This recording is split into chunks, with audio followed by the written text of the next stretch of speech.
Chancellor महोदय, भाई Prakash ji, doctor Sunil ji,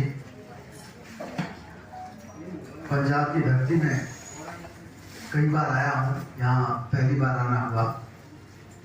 Prakash ji को इसका बहुत बहुत धन्यवाद।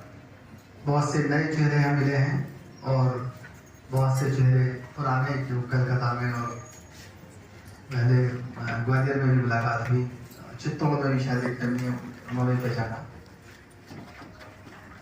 उन्हें बहुत अच्छा लगा मिल करके। और पंजाब की धरती को यहाँ कितना बड़ा साहित्य सृजन हुआ है, कितने लोग महान लोग यहाँ पैदा हुए, कितने लोगों ने क्रांति की। हम लोग तो सरदार भगत सिंह के नाम से जानते हैं और गुरु नानक जी, गुरु तेग बहादुर जी, सभी जो हमारे गुरु लोग रहे हैं, उन्होंने पूरी दुनिया को क्रांति करनी सिखाई। वैचारिक जो समतामूलक समाज है उसके बारे में बहुत बड़ा काम किया, जो अपने समय से बहुत आगे की चीज़ थी। तो उनको मैं इस धरती पर आकर इस धरती को प्रणाम करके अपनी बात कहता हूँ। आप लोगों ने कहा कि मैं अपना परिचय दूँ।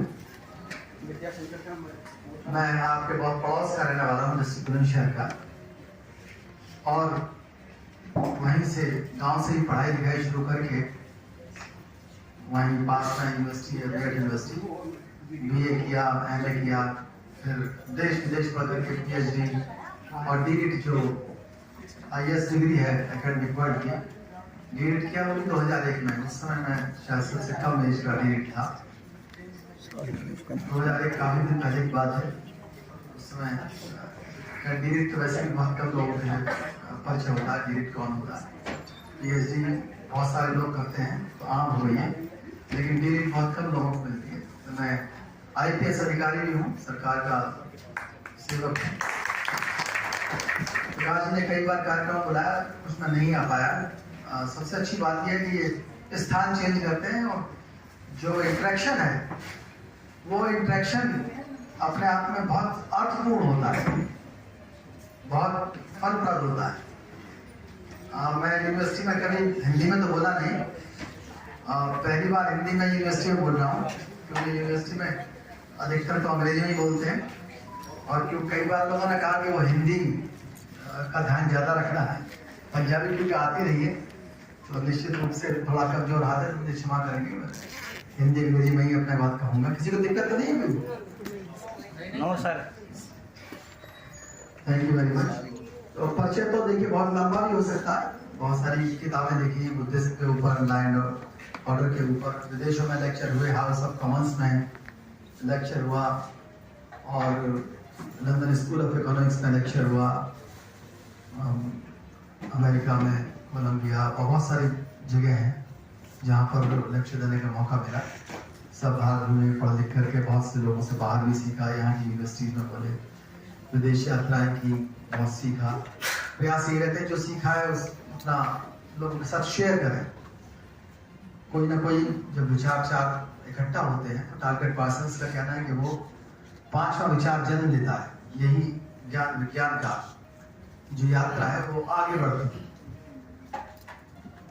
जो एजुकेशन का आपने टॉपिक रखा है प्रकाश जी ने, और वित्तीय साक्षरता, उसको बहुत अच्छा उन्होंने जोड़ा हुआ है।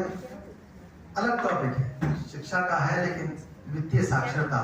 मैं यूनिवर्सिटी ऑफ लंदन में लेक्चर दे रहा था फाइनेंशियल लिटरेसी के ऊपर, तो बहुत सी वो चीजें जो नॉर्मली लिटरेसी के अंदर या एजुकेशन के अंदर नहीं जोड़ी जाती, और हमारे लोग बहुत से दावा कर सकते हैं कि हमारे पास बहुत बड़ी डिग्री है, लेकिन फाइनेंशियल लिटरेसी एक अपने आप में एक ऐसी चीज है जो न सिर्फ आपको बनाती है, आपके परिवार को भी बनाती है, आपके देश को भी बनाती है और दुनिया को भी उससे लाभ मिलता है। कई बार जैसे सैन्य शास्त्र है, मिलिट्री साइंस, उसकी जानकारी हो सकता है कि वो आपके बॉर्डर तक सीमित रहे, लेकिन जो वित्तीय साक्षरता है उसका कुछ ना कुछ अंश पूरी दुनिया को मिलता है। साक्षरता का, ज्ञान का, विज्ञान का, उसके विज्ञान की कोई सीमा नहीं। तो हम ज्ञान को इस तरह से आगे ले चले कि वो पूरी दुनिया के काम आए, और जो नेगेटिविटी है, जो नेगेटिव नॉलेज है, नेगेटिव साइंस है, उसको लोग उपेक्षित करने लगे, उसको भूल जाए। आज हमारे पास इतना समय नहीं है कि हम अपना समय, अपनी ऊर्जा, अपने संसाधन ऐसे ज्ञान विज्ञान में खर्च करें जो मानवता के किसी भी काम में ना आए। लेविस हेनरी मॉर्गन बहुत बड़े एंथ्रोपोलॉजिस्ट हुए। उन्होंने पूरी संस्कृति को 3 फेज में बांटा। पहला फेज था सेवेज सोसाइटी का, जिसमें आदमी नंगा घूमता था। दूसरा फेज आया बारबेरियन सोसाइटी का, उसने तन ढंगना सीखा, कुछ शिक्षित हुआ, लेकिन अभी भी बहुत ज्यादा उसको जानकारी नहीं थी। थर्ड फेज सिविलाइजेशन का आया, जो शिक्षा से बहुत ज्यादा जुड़ा हुआ। थर्ड फेज में वो एक सिविलाइज्ड आदमी की तरह पूरी दुनिया में दिखाई दिया, कपड़े पहनने वाला, इंटरेक्ट करने वाला, भाषा आ गई। यह शिक्षा का बहुत बड़ा लाभ रहा।